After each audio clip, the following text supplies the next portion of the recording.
நேர்கள் அனைவருக்கும் அருவி சீரியலின் சுவாரஸ்யமான கதை பகுதி.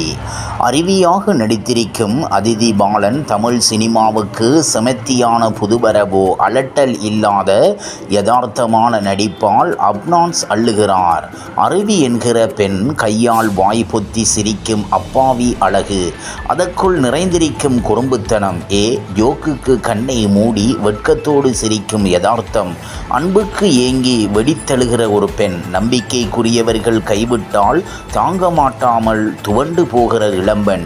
இந்த கேரக்டர்களுடன் நம் வாழ்வில் பல பெண்களை சந்தித்திருக்கலாம். அத்தனை பெண்களையும் கண்முன்னே கொண்டு வந்து காட்டுகிறாள் இந்த அருவி. படத்தை தனி ஒருத்தியாக தாங்கும் கருவியும் இவள்தான்.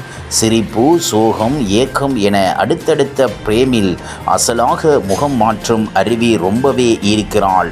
தமிழகத்தின் தென்கோடியில் இருக்கும் ஒரு அழகான கிராமத்தில் அன்பான குடும்பத்தில் பிறந்தவள் அருவி. அப்பா, அம்மா, தம்பி என அவளது உலகம் நேசத்தால் காட்டப்பட்டது.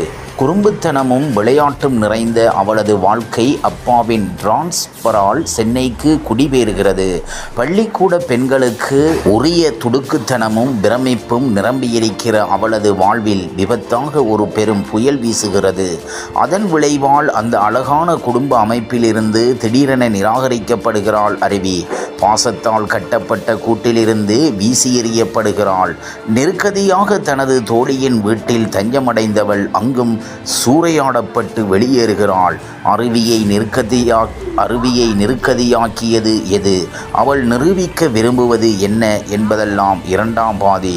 இவ்வாறாக அருவி சீரியலின் சுவாரஸ்யமான கதை பகுதி செல்கிறது. இனி சுவாரஸ்யம் உங்களை காத்திருக்கிறது. மீண்டும் சந்திப்போம்.